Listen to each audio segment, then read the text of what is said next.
we have the glabella and the philtrum. So we want to establish those before we do eyes, nose, and mouth.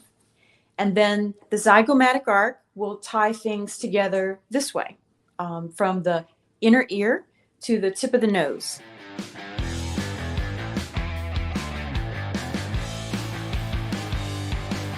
Our guest is Carol Peebles, a fabulous artist in New Orleans. Carol, welcome to Art School Live. Thank you so much. I'm so glad to be here.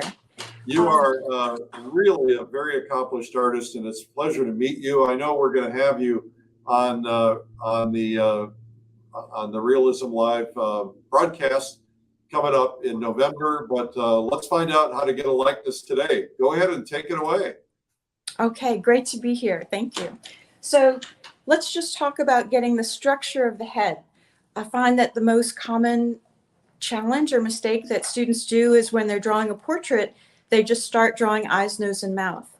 So a good rule of thumb is to begin by getting a sense of proportion on the model. So I use this quadrant sheet, and when you're looking at the model, assuming you're working with a live model, you just place the model's head in the first two quadrants, so that's your head length, and then you mark those on the side.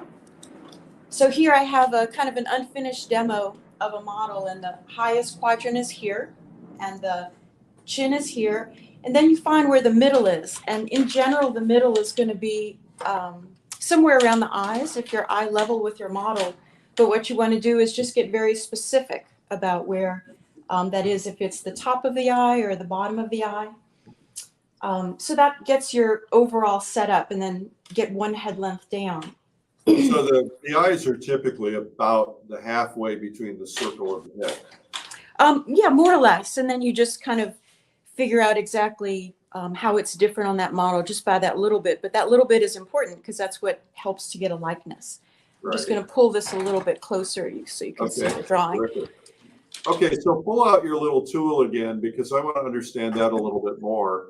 You have, so you will hold that up when you're looking at a model, and you'll place that so that the top of that white sheet is the top of the head. Yeah, I'm trying to fit it in the camera. So you see how I'm pulling it back and forth? Yeah. I tell students to do it. It's like playing a trombone. You move it back and forth until it fits in. And the reason for this is so that when you're observing nature, you have a guideline. You're not guessing. Artists want to just look and guess and look and guess. And then what they're doing is having to redraw everything all the time. So if you have this as a guide, then you can be certain this is my highest perimeter, my lowest perimeter, the middle. So okay, so on that particular white thing where your thumb is, the second mark, is that the mark for the eyes? Well, as an artist, you control and decide how you want to arrange it. But what I do and what I teach my students is that the first two quadrants are the head length, and you kind of fit the model's head in the first two quadrants. Okay. And then the next two quadrants are just, one head length down. And what that does is it helps you get the proportion of the neck and the shoulders and the gesture, which is a very important part of portraiture, getting a sense of the person. So that's a very helpful tool. Thank you. Yeah, I really find it's helpful. So anyway, that's just getting the basics down. And then when you get into features, which is what I want to talk about today, how to get a likeness without actually drawing the eyes, nose, and mouth. The first thing to know is just, in general, portraiture, within our species, you can see that in general for all of us, bottom of the nose to bottom of the chin is in general more or less the same as bottom of the nose to the brow, and then more or less the same the brow to the hairline. So that's what's taught a lot, but what I like to do, and I think is so important, is to not always impose that. A lot of times artists impose that, and then the problem is that the work looks generic. It's all Barbie and Ken. So what you want to do is measure from the bottom of the nose on your live model and then see where that brings you. And sometimes it's a little above the brow and sometimes, a little below, but it's that little difference that is going to get you a likeness on the model. Well, I'll tell you, you lost me on that, and I'm going to have to come back to that. So we're going to go through that again. Give me an example with a different drawing, perhaps. Okay, well, can you see this right here? Yes, ma'am. Okay, so this one has all the lines kind of explaining what I'm talking about. So what I'm doing here is measuring bottom of the nose to bottom of the chin on this demo. And then Yeah. if I bring it up, one measurement, you see it brings me just above the eyebrow. Yeah. And then if I bring it one more, it brings me actually above the head. So on this person, this would be a good example of how it's not evenly broken up. Here on this example, it's exactly what the stereotype is, but this one's a little bit different. So the first measurement brings us above the brow, and then so this measurement is just a little different every time. So I get students to have some foundation of that before they draw out the nose, and then they know that the nose is, you know, long enough or short enough. And then once you get your thirds, that's where we start to consider the skull. All right, now I'm going to challenge you on this because I'm confused, and I'm confused. Of course, I'm the most confusable of anyone watching. But do you have a piece of paper you can pull out? Yes. Okay. And maybe you're going to do that anyway. But what I'd like to understand is if I'm first sketching in the head. Mm-hmm. So I'm making the shape of the head, and and the typical way we look at it is we make the shape of the head, then we cut it in half, and that's where roughly the eyes go, right? And then take me from that step then to what you were just describing, because what I think what you're saying is the architecture of every human face is going to be different. Some are going to be longer faces, some are going to be shorter, etc. And I need to understand a little bit more about how you're using that measurement from the bottom half. Okay, so if we look at these two examples, on this particular model, this is the, you know, generally speaking, what you'll find on people is bottom of the nose to chin, this measurement here. Yeah. In general brings us to the brow. See, it's coming to her brow. Yeah. And then if we do it one more time, it's close to the hairline. So what we're doing is trying to figure out the little difference that there is in every person when we're drawing. So in this particular one down here, notice, can you see my hand? If I'm measuring bottom of the nose to bottom of her chin. Just barely, yeah. And then I bring it up one more time, it brings us above the brow, right, right there. So that line, and then this one's above the hairline.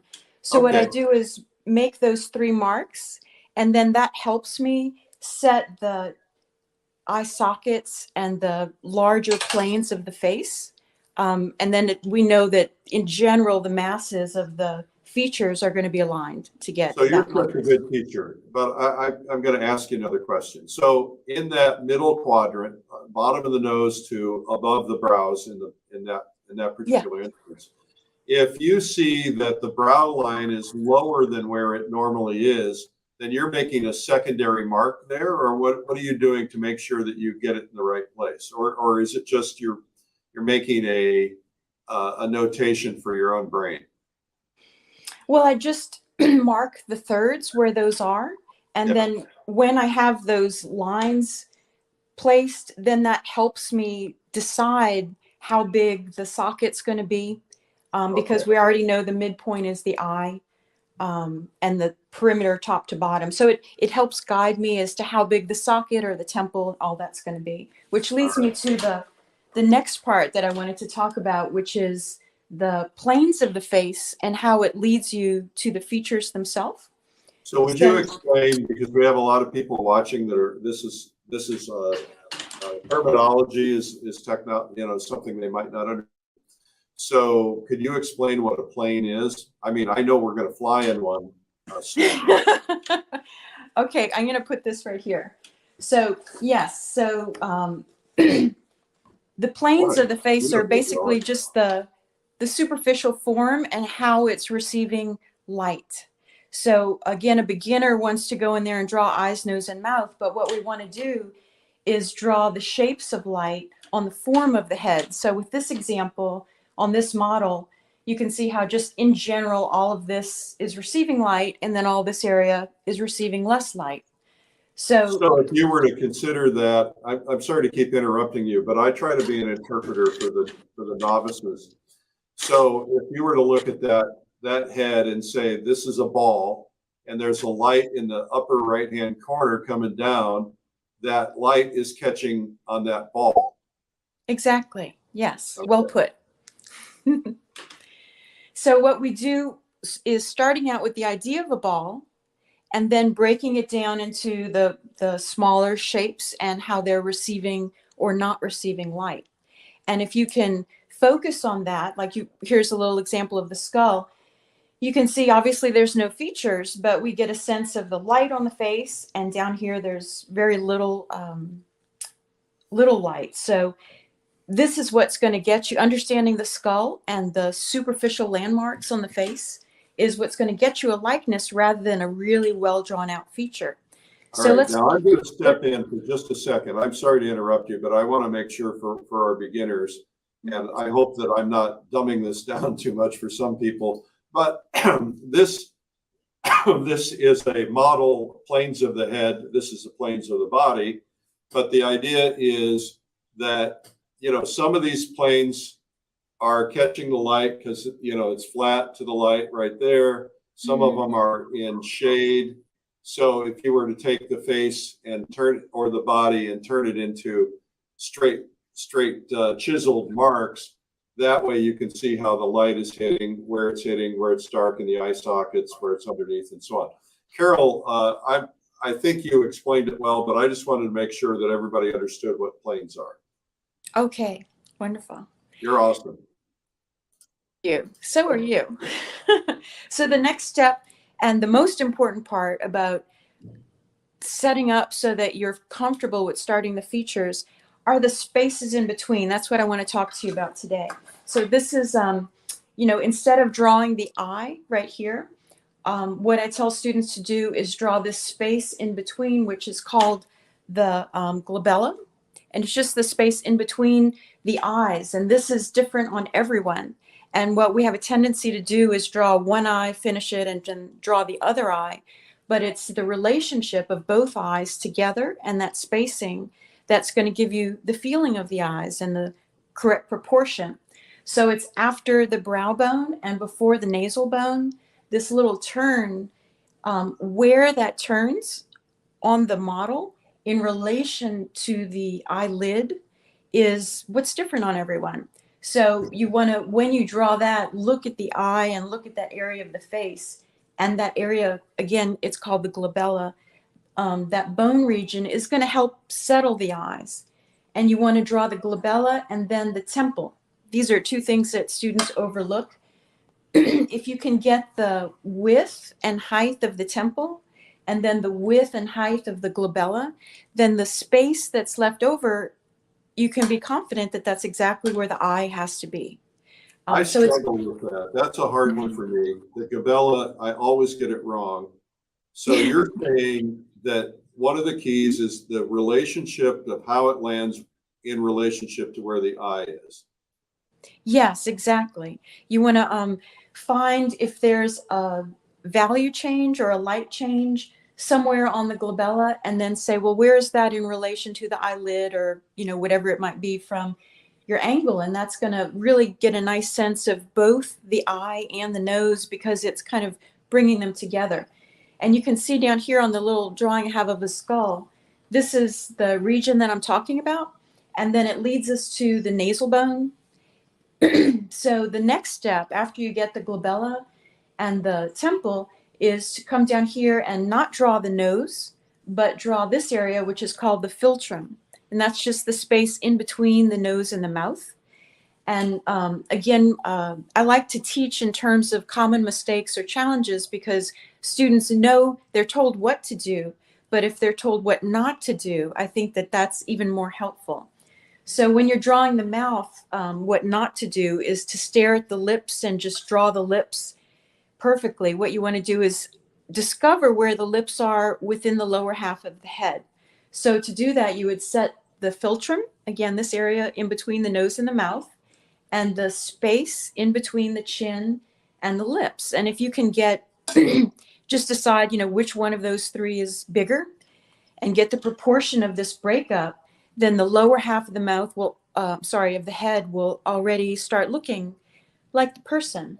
So would you say that, I'm sorry, I keep interrupting you. No, I it's just good. want to Go dig into ahead. this. So in your skull drawing below, essentially there's not a nose on that because the nose is soft cartilage.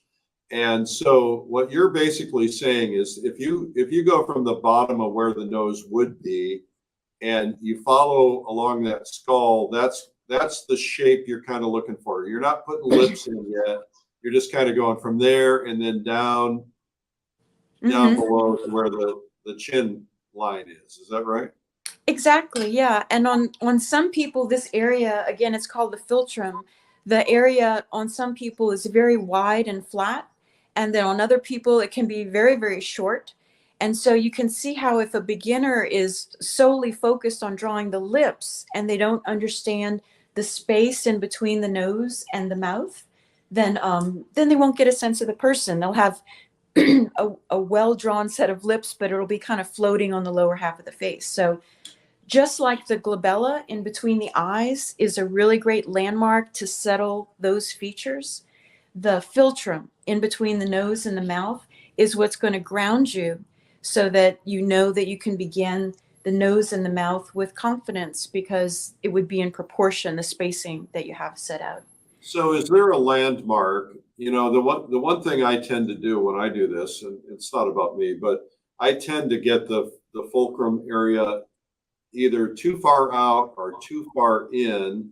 And I don't get it perfect. So do you compare it to a landmark, for instance, the back of the head? Do you measure like from the back of the head to the fulcrum area, or how do you make sure you get your width right? Well, to get the width in the entire head, it's good to establish just where the midpoint is. So with that, pardon me, with this tool that I talked to you before, it's just a quadrant sheet.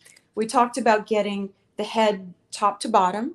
So when you start breaking it up sideways, just turn this sideways. And if the model's far away, just use smaller quadrants.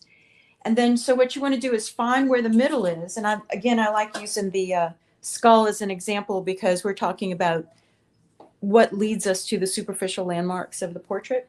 So you find the middle of the face and then just keep breaking it down. So the idea is that you're trying to space out within the whole head where you're going to place the features before you just start looking at the features and drawing them. So with the would philtrum, that be the equivalent?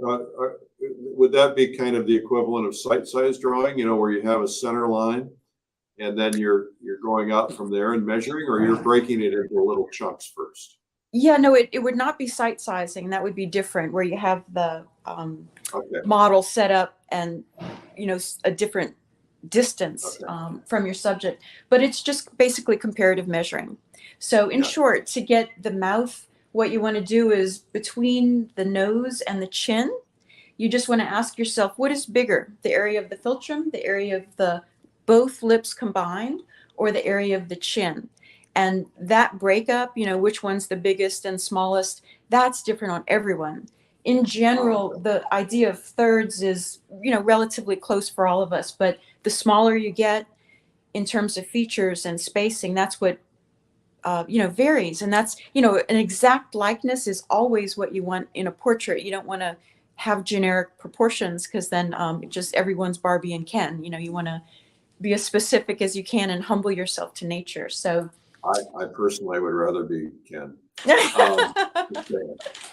Well, you're such a fantastic teacher. I mean, the reason I'm asking these questions is because I really want to get them down and really understand them. And you've just pointed out two different things that I've never heard before in all the years of drawing and painting. So you're great. Thank you so much for that. Okay, let's keep going.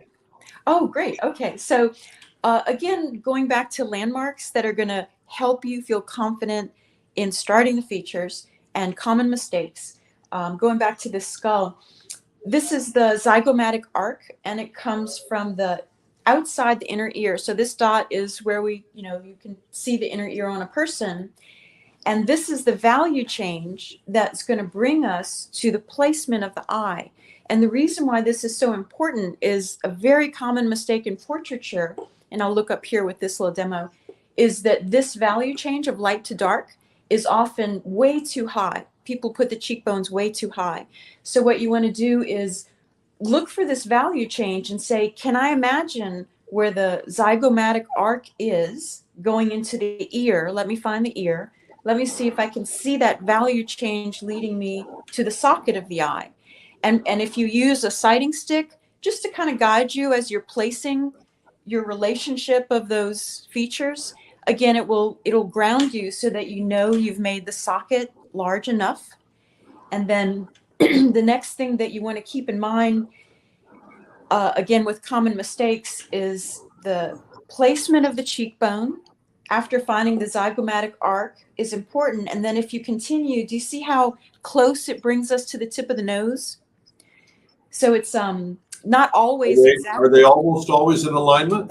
No, well, that's what I'm saying. It's not assuming you're eye level with the model, you know, in a situation like this and the model is sitting up straight. It's always very close. So what you want to do is use your sighting stick again to say, how close is it? You know, what is specific about this model? And the common mistake is that the tip of the nose, like here, is drawn way down here, and the cheekbone is drawn way up here because people tend to think, you know, the nose is long and they make it long and they separate the features too much. So in short, a really good rule of thumb is to just always find the zygomatic arc, and with your sighting stick, looking at your model, and then say, well, where's the inner ear and where's the tip of the nose? And can I find the structure of the cheekbone in between those two? And if you kind of just make little marks before you draw any features, you know, which one's higher, which one's lower, how close are they aligned, then, you know, it'll already start looking like the person, because you're getting the structure of their skull. So the inner ear is that hole in the skull. What'd you call it? Well, this is the inner ear, and the bone coming out of it is the zygomatic arc. Okay. Okay, but the hole there, so if I'm looking for the hole in the ear, that's going to tell me where I'm going to line up.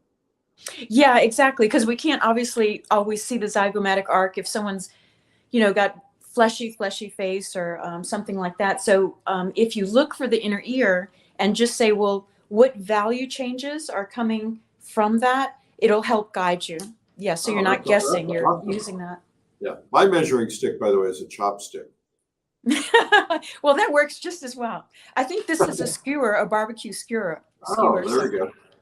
Yeah, a very good cheap sighting stick. So do you want to continue on to the next step? So again, just to recap, before we get to the next step, let me pull this closer. We have the glabella and the philtrum. So we want to establish those before we do eyes, nose, and mouth. And then the zygomatic arc will tie things together this way, from the inner ear to the tip of the nose. And again, using a sighting stick this way will help you just see how things are aligned, what's above, what's below. And that's going to get the structure of the skull. So when you are getting closer, you have those little marks down. To start with the features, I'm going to pull up another drawing.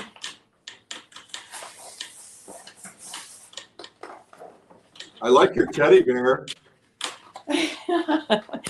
You know, my girls are teenagers now, and I still keep some of their toys out because I miss them when they were 6. You know. My kids are in college, and they took their stuffed toys with them.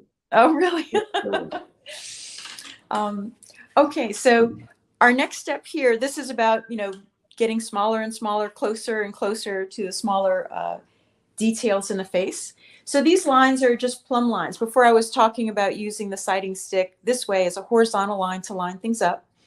So the next step, once you get kind of the structure of those planes that we talked about, how light's hitting the head, then you want to hold it as a plumb line this way, your sighting stick. So what, again, common mistakes. What students do often is hold it like this, as if they're measuring. And then what happens is it can turn and you don't realize it's at an angle. So when you're using your sighting stick as a plumb line, you hold it at the top and let gravity take it, and where it falls, you can be confident that that's an absolutely straight line. Great tip. So here what I'm doing is showing you that with a straight line, look how different these people are from, again, this is the glabella. I'm dropping a plumb line and just seeing where the beginning of the mouth is. So on this model, they're kind of lined up. And Yeah, if I draw, that's something you don't usually see, is the forehead and the lower part lining up. yeah, it's kind of different every time. That's why you want to Yeah. know where these things are before you draw them out, right? So here, this is again the glabella, and if I drop a plumb line, the entire mouth is in front of that plumb line. So you can see how, for beginners, if they just drew the mouth and stared at it, and just drew the eye and stared at it, that no matter, even if they drew it beautifully, if they drew those features beautifully, but they weren't lined up, it wouldn't get the likeness to the person. So on this one, we have another plumb line, the mouth is in front. And then here, we're just looking at the relationship of the lips and the nose. The lips here are before and the nose is back. So basically just lining things up with plumb lines starts to refine those smaller shapes. If you look over here, let's see with this one. I encourage students to work with Vine because you can touch out lines and mistakes really easily. Vine charcoal. Yeah, Vine charcoal. So like on this paper, you see I'm just touching it and then some of the value is coming out. So it's very merciful. So you can, when you're drawing, use Vine, and then just a tissue or your finger can touch out any mistakes, and then start off with these structural lines. So here we have more of a, not a profile, of straight on view, and I'm raising plumb lines again to see where each feature begins and ends in relation to those plumb lines. So on the face, there are 8 points that you always want to land before you draw any feature, and that's basically a point on the outside of each feature. So 1, 2, 3, 4, 5, 6, 7, 8, just a point on the outside of each feature. And if you drop a plumb line and make sure that you are understanding where one feature ends in relation to where another feature begins, that'll help you get very difficult things, like in this case, a 3/4 view. That can be a very challenging thing to draw. Foreshortening in the face is very challenging. Can you explain what foreshortening means? Well, basically, foreshortening is when something is not straight on and easy to draw, when something's kind of coming towards you and shortened in a way, rather than So if straight you're on. looking, foreshortening for a lot of people, when they, in the old days, the classic old days, if there was a portrait that was going to hang high, and they know it was going to hang high, they would change the proportions based on the eye level of the viewer. Yes. Yes, and I think the statue of David did that. Michelangelo's David, the head is really large in relation to the feet. So the foreshortening can be a challenging thing. So this is a way of looking at it and not doing generic proportions, but trying to get everything lined up before you start the features. Yeah. If I were in New Orleans, I'd be knocking on your door today to get into your classes. You are so good at this. Well, I would love to have you. You have to come to New Orleans. I'd make you some red beans and rice. It's the only thing I cook, but I can do it well. Okay, so should we keep going? Yeah. With this? Okay. So we talked about getting things set up, the glabella, the philtrum, the zygomatic arc. The next step is just honing in on the smaller shapes. So you can see down here with this little demo, the shadow on the glabella leads us to the shadow in the socket and in the temple. And this plane change coming together, this large shape, is what helps get the, again, the character of the person and how the features are aligned. And if we look at this example, it's very different. We have the glabella receiving light rather than in shadow. So this is very clearly like a little triangle of light. So again, this is what a beginner would overlook. They're so worried about drawing the eye, they're not asking themselves, well, how big is this shape? Is this shape light or dark? And again, pardon me, it all goes back to the structure of the skull, because that's the language of all the superficial form of the head. So you want to get all that down and then go into the features. Let me find another example for you here. So I'll take you to the next step. How much time do we have left on this? Oh, we've got another 15 minutes or so. Okay, wonderful. So we talked before about getting the larger structure of the head without details on the features. We talked about the landmarks of the skull that will lead us to the smaller shapes within the head. And now we're going to start talking about how to get to the features themselves. We talked about getting plumb lines, which basically align the features, one in relation to another, so that you don't have a really well drawn or painted feature kind of floating on the face. You have it attached where it should be in relation to others. So I don't know if you can see this. We have not really a detailed eye, but we have a dot of where the inner eye is and the outer eye, and how far that would be from the beginning of the nose where that's attached, and then the mouth itself. And always an important thing is to have these plumb lines drawn all the way down to the sternal notch, which is where the neck ends, because the neck is always a very important part of portraiture, because it shows if the person is relaxed or a little uptight, or the feeling of the connection of the head to the body is often overlooked. So you want to, anything that you draw within the face, always have a follow through line to the neck and say, where's the neck in relation to it? So again, you're not staring at one thing like an eye, a nose, or mouth and finishing it. Instead, you're always relating. You're saying, well, I want to draw the eye, but where is that eye in relation to the neck? I'm looking at the nose, trying to draw the nose, but where is that nose in relation to the ear? So as students get better and better, again, they usually begin working like this, piecemeal, feature to feature. And then as students get better and better, then they work like this, a little bit on the eye, a little bit on the nose, a little bit on the neck. And you can see them kind of working around, and then they build the whole mass at one time rather than one part at a time. And that helps to get a likeness. So I'm just going to. My teacher taught me when I was first learning portraiture. He taught me to move around constantly. He learned this in Florence, and that he was a student of Ives Gammell and Frank Riley and Nedra Simi in Florence, and they always said, move around, don't stay in one place. Yeah, so I think that's why what you're suggesting is, otherwise you don't get the architecture of the whole.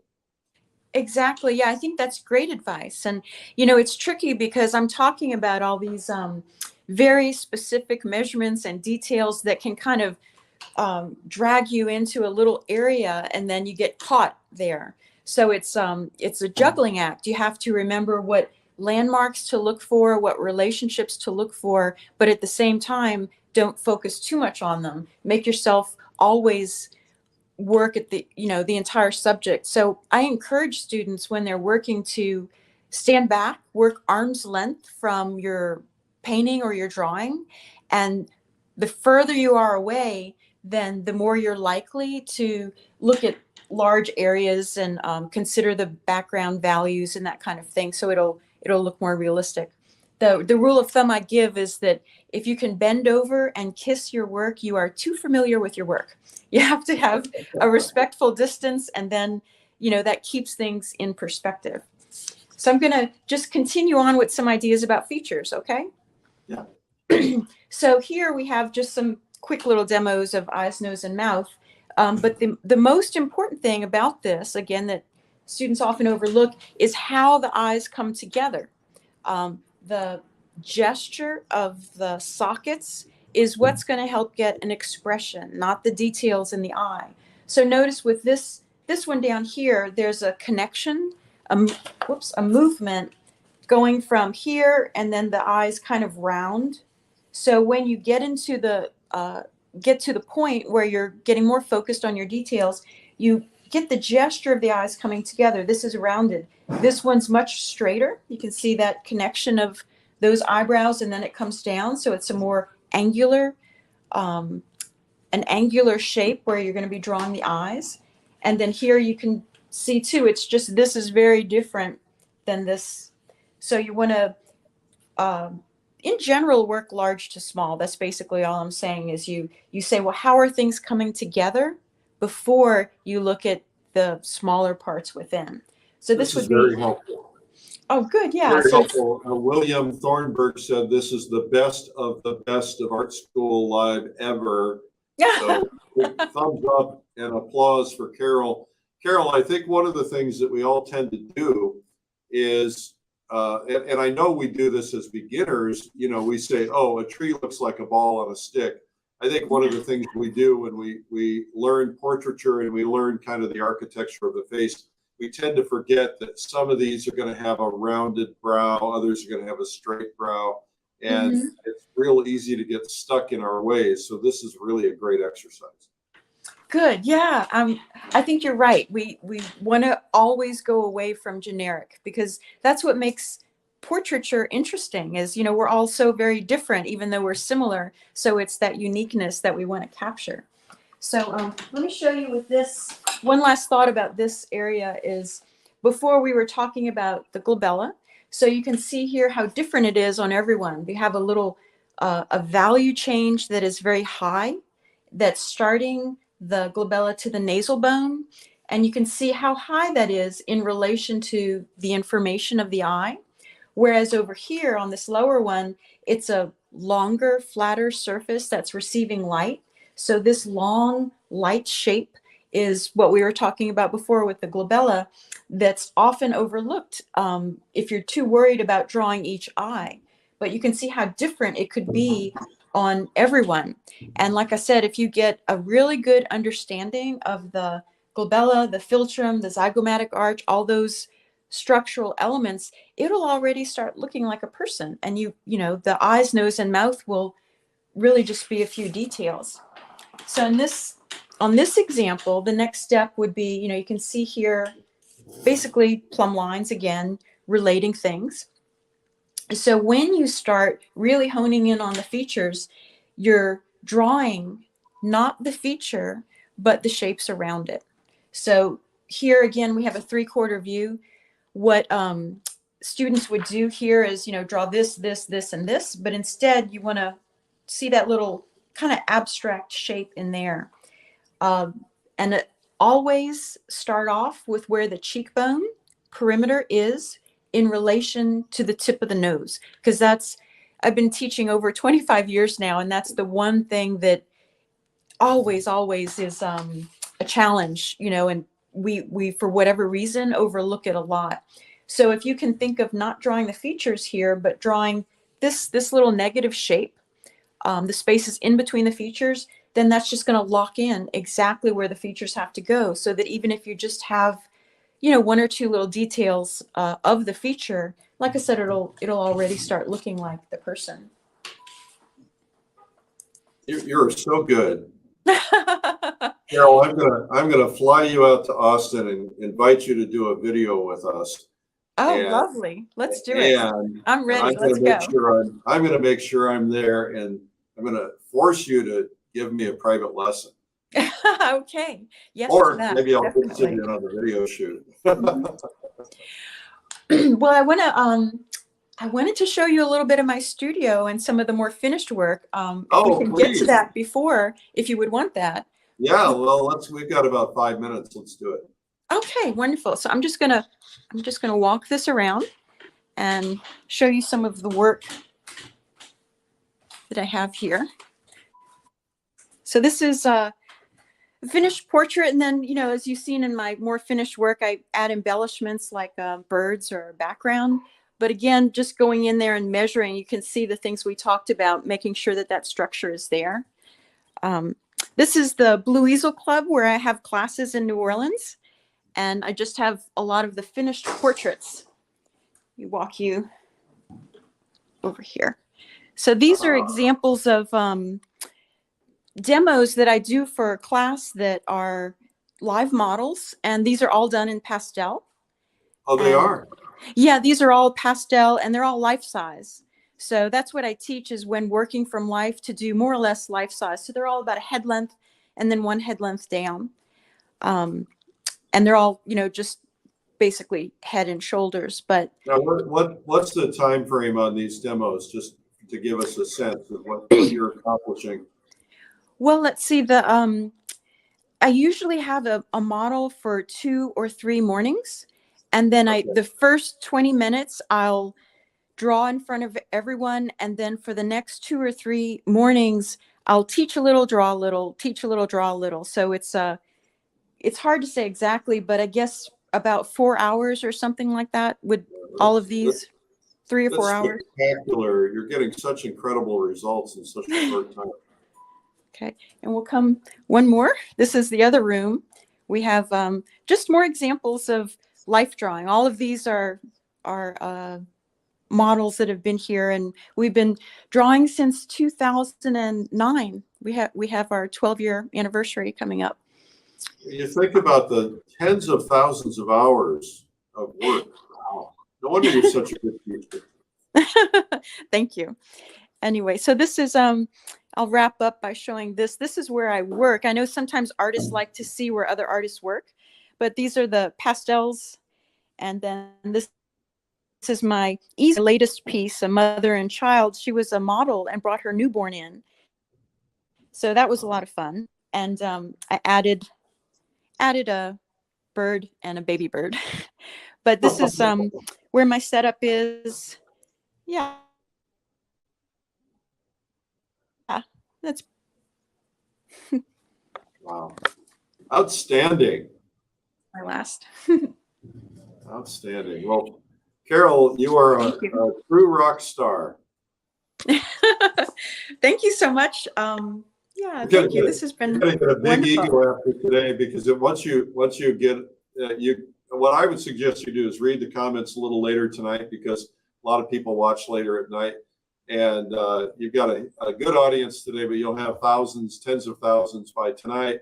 And the comments are spectacular. I mean, everybody just loves your work, and you're such a great teacher. You just have taught us so much today. I agree. It's one of the best art school live sessions. We started this at the beginning of COVID, and we have continued. We did 7 months, 7 days a week, and then we've continued 5 days a week since then. And you might get the prize for the most popular. Oh, I love it. Great. And I'm looking forward to coming up there and seeing you. Yeah, and you'll have to do my portrait for the magazine too, for Fine Art Connoisseur. Oh, definitely. We'll do it all at once. So it's a deal. Well, Carol, thank you so much. And we've put your website and your school and your atelier and all the other information into the comments if anybody wants it. And I know you do. And Carol is going to be teaching. What are you going to do on Realism Live? I'm so excited to do this. I'm teaching hands and feet, because that's always a challenging thing for artists. And I always had trouble with it. And then when I learned how to do it, it just made me much more confident as an artist. So I think it's a very important thing for people to learn.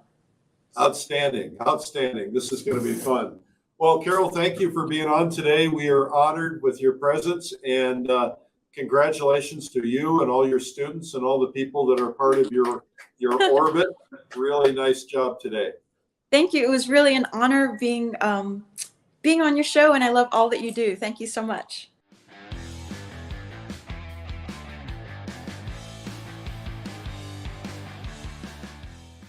Have you ever wondered how some artists get such realistic quality in their work?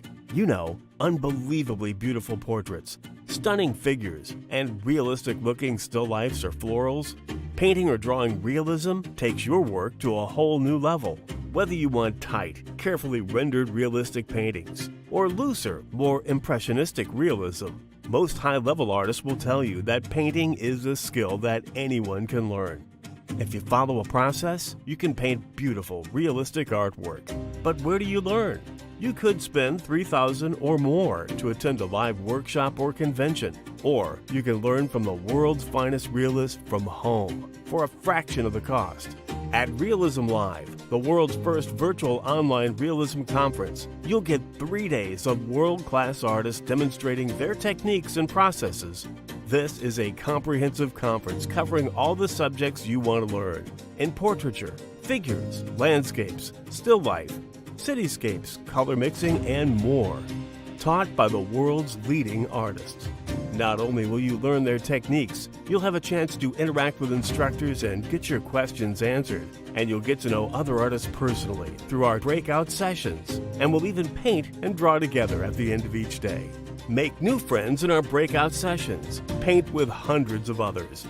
Get private access to our exclusive members group to become a part of our community. And learn to take your artwork to a higher level. Realism Live is 3 full days of painting and drawing instruction, November 10th through 12th. And for people who want to learn painting and drawing from scratch, start with our Beginner's Day 1-day atelier on November 9th. Soon you'll be painting faces, people, flowers, scenery, objects, and other subjects. You'll see your artwork improve faster as you learn from top artists and instructors from all over the world. Sign up today and join the world as we learn art together from these amazing artists. Glenn Vilppu, John Potoshanek, Alex Kelly, Ned Mueller, Terry Strickland, Dustin Van Welchel, Lisa Egli, Clyde Aspavig, Sarah Sedgwick, Rose Franson, Michelle Dunaway, Michael Midler, Daniel Graves, Leona Shanks, Alexander Shanks, Juliet Aristides, Carol Peebles, Todd M. Casey, Cornelia Hernes, Sandra Angelo, Oliver Sin, Sharon Sprung, Mario Robinson, Deborah Hughes, Xenia Gershman, and Alicia Shanks, and Karen Offit. And it's hosted by fine art connoisseur and publisher Eric Rhodes and editor-in-chief Peter Trippi. And if you can't watch live, you can watch replays on your own time for up to a year. And it's 100% guaranteed. You'll be pleasantly surprised to realize just how much you can learn in such a short time. Realism Live, from the publishers of Fine Art Connoisseur magazine. Sign up today to reserve your seat now